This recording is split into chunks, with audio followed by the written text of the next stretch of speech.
So there's thousands of things you could do with your money and millions of ways that you can spend it once you get your paycheck. But if we break it down into simpler terms, I think there's really three main goals that we all want to accomplish on some level. Number one, we want to spend less than we earn so that we're left with a profit at the end of the month. Number two, we want to be able to save and invest that profit. And then number three, we want to take advantage of using the right financial accounts to build wealth. But this kind of stuff here can be really tough to achieve without having a good plan in place first. So in this video, I want to go over my own personal 7-step payday routine that I've been following every time I get paid and every time new money hits my bank account. And I'm going to try to cover everything here from how I spend my money with credit cards all the way over to where I actually put my savings and investments. Now, I've been doing this routine for the past few years now, and honestly, it's made a huge difference in helping me to build wealth in my 20s while still being able to do a lot of fun stuff like traveling for cheap using credit card points. So let's just go ahead and get right into it here with step number one, which is going to be paying for as well as tracking living expenses. So for this, even though we want to eventually work towards financial freedom for the future, we still have to survive and just live comfortably enough today by spending money on things out there like housing, utilities, food, transportation, and a bunch of other stuff like that. We also need to make sure that we're making any minimum payments on debt that we might have, like student loans and car loans. And that's because if you ever miss a payment on any of those things, you're going to really just end up hurting your credit score. So we definitely want to avoid doing that. Now, if you're carrying a credit card balance, then you also want to make sure that you're making at least the minimum monthly payments on those as well right now in step one. But I want to make it clear here that you really should only be using credit cards if you know that you're going to be able to pay them off on time and in full every single month. So the only reason that I use credit cards myself is because that's exactly what I'm doing. Now, the other part of step one here in my routine is also going to be tracking my spending. And the reason this is so important to me is just because it's really easy to see all the cash inflows that we might have each month when we get paid, but all the cash outflows are really going to be difficult to track just because there's so many expenses that we might have to account for. So for tracking my spending, I like to take the approach of just treating myself like a business. So just like I have revenue and expenses for my media business,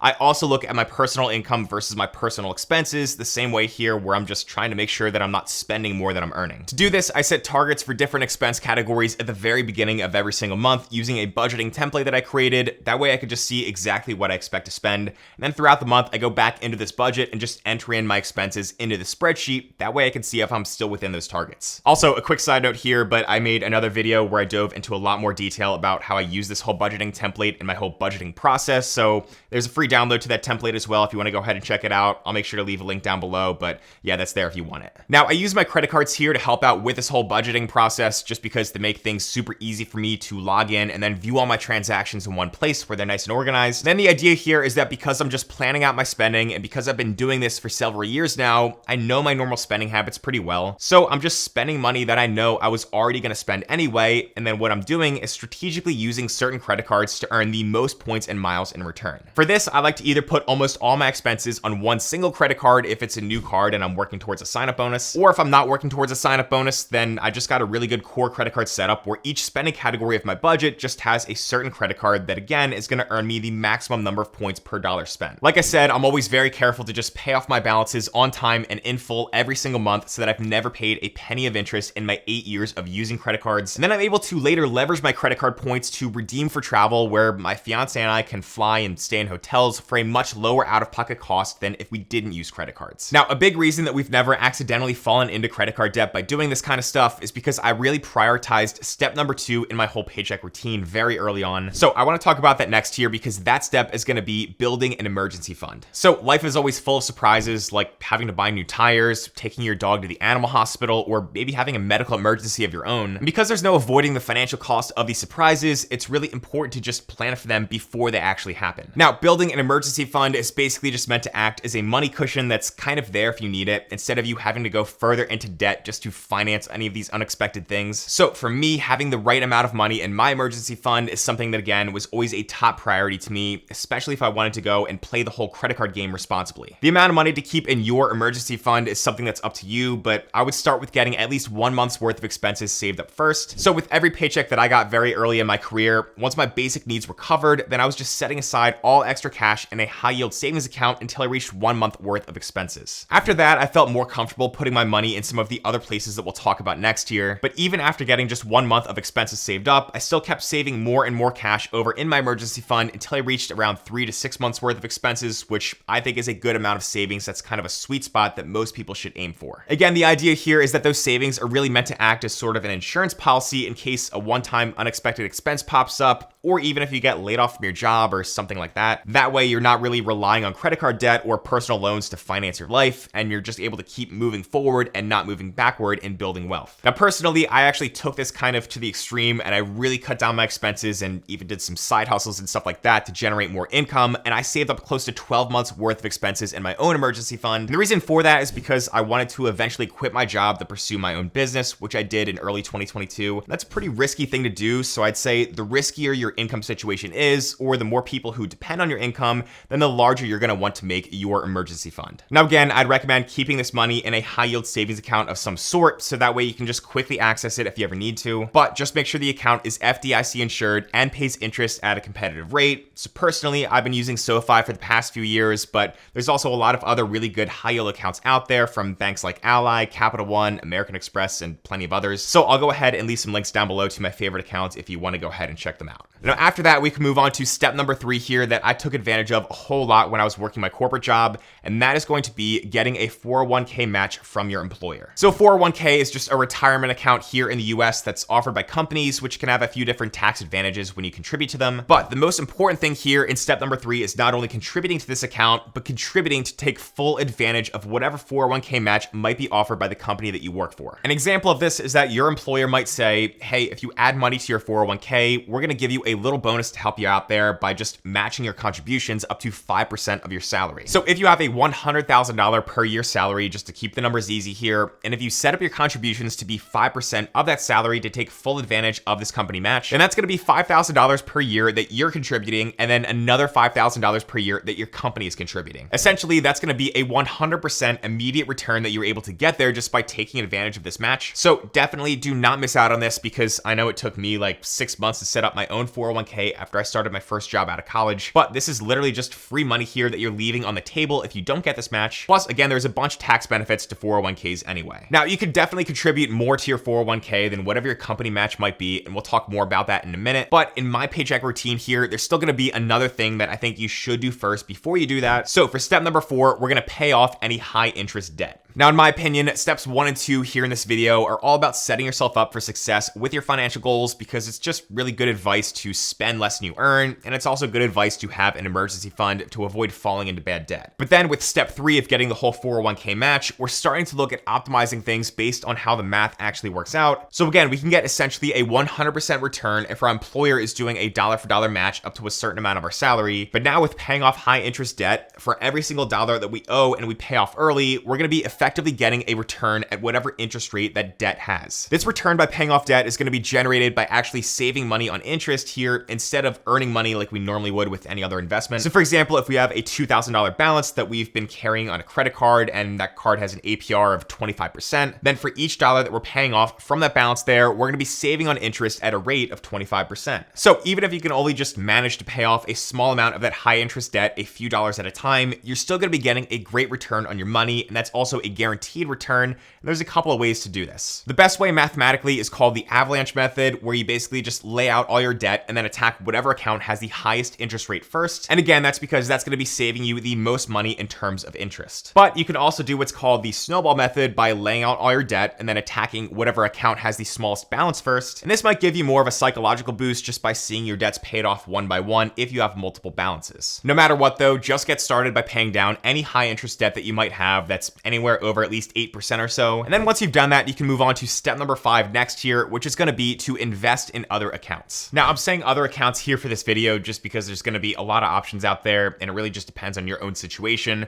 But for me, there's really 4 accounts that generally are just going to be good ideas for most people to have as a part of their portfolio if they can. And these are 4 places that I've invested in myself over the years. First, we have a Roth IRA, which is going to be great because with this account, you're going to be able to contribute after-tax dollars, meaning that whatever money I decide to put into my Roth, I've already paid taxes on those contributions. This is good because personally, I'd rather pay taxes on that money right now while I'm in my 20s, when my tax rate is likely going to be lower than I expect it's going to be much further in the future. Plus, any contributions that I make to a Roth IRA, I can actually withdraw at any time without penalty if I need that cash for some reason. So to me, I almost look at a Roth as sort of a fancy savings account where I can just invest in stuff like index funds and stocks. Now, I've never taken any money out of my own Roth IRA because I just want those contributions to sit there and be invested for as long as possible, so that way they can compound and grow. And then over time, as that money does grow, any earnings from that are going to be tax-free, and when I'm ready to withdraw from this account after age 59 and a half, I can make any withdrawals on both the contributions and the earnings tax-free as well. Now, there is going to be a limit on how much you can contribute to a Roth IRA each year, depending on how old you are and whether you're single. And there's also going to be limits on who can actually contribute just based on what your income is. But there's also ways around these income limits. So just go ahead and do a bit of research on this account. But I do think that everyone should have one if they can, especially if you're someone that's in your 20s like me. After that, I've also been fortunate that I've been able to contribute to an HSA, otherwise known as a health savings account. And for this account right here, only certain people are able to contribute if you have an eligible high deductible health plan for insurance, and there's also going to be some contribution limits per year on this account as well. Now, really, an HSA is just meant to help you save money on any out-of-pocket healthcare expenses, but the cool thing here with this is that it might just be the best type of investment account out there because it's going to save you a lot of money on taxes since it has a triple tax advantage. So I'm able to contribute to my HSA with pre-tax dollars, which leaves me in reality with more money to contribute because I'm not paying any taxes on that. And then I can also invest those contributions inside of my HSA where they can also grow tax-free. But then the third advantage is that if I withdraw any of that money for qualifying health expenses, which are actually pretty wide-ranging, then I'm not going to be taxed on any of those withdrawals as well. Now, personally, because there's all these different tax advantages, and because I'm also just a generally healthy young person, I have not withdrawn any money out of my HSA at the moment. So I'm just going to continue allowing that money to grow and grow over time, tax-free for any healthcare costs that I might have in the future. After that, you might also want to consider adding more money from your paycheck over to your 401k through your employer again here. However, unless you're a really high income earner, which I definitely was not in my corporate job, at this point in your whole paycheck routine, once you've just allocated money to all the previous steps here,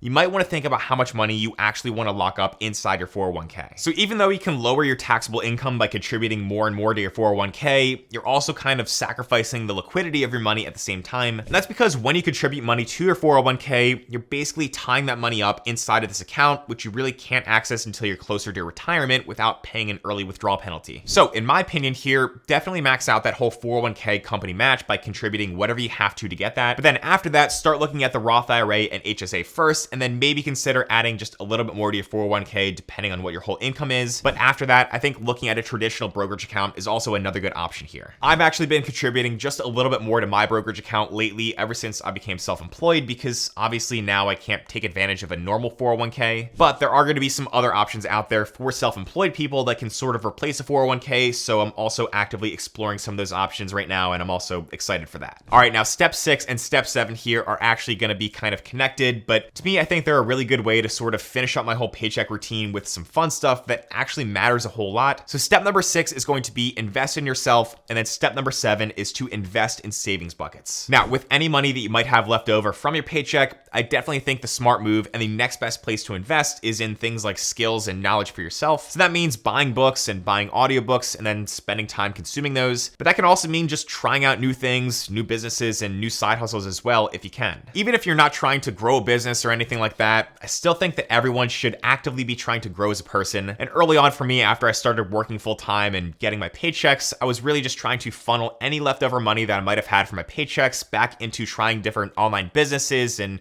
all this other stuff that pretty much failed. But again, I was also trying to grow as a person by just going out to new places and experiencing new things and trying to get out of my comfort zone. For step number 7 that kind of goes along with this, I also just tried putting money aside for certain expenses that I wanted to have in the future but might not have to pay for right now. So for me, travel is a big part of that, so I went ahead and created a travel fund, and then saving for a down payment on house is another big one that Jackie and I have been saving up for, so we've also just been setting aside money for that for the past few years. Also, as someone in my 20s who's getting married in less than a month here, I think setting aside some money for your future wedding as well as even future weddings that you might attend is also a pretty good idea. And wedding expenses are actually kind of just a hidden cost that many people don't plan for, so yeah, I'd say set aside money for something like this too because you never know when you might need it. Now, my travel fund is basically just held in cash inside of my SoFi savings account, and I contribute money to that every single month at the end of my whole paycheck routine. But then, like I said, I also have my credit card points that I try to earn as well as I spend my money within my budget. So those points have really helped me out a lot to reduce the amount of money needed from this travel fund. And that's nice because it also leaves me with a lot more money to invest in other areas of this routine. Now, over the past few years, Jackie and I have managed to save over $40,000 worth of travel just by redeeming our credit card points. So if you want to learn more about how we turned all those points into all that travel, then make sure to go ahead and check out this video over here on the screen next because I dive into a lot more details about the whole process of how we do that. But as always, thank you so much for watching, and I'll see you in the next one.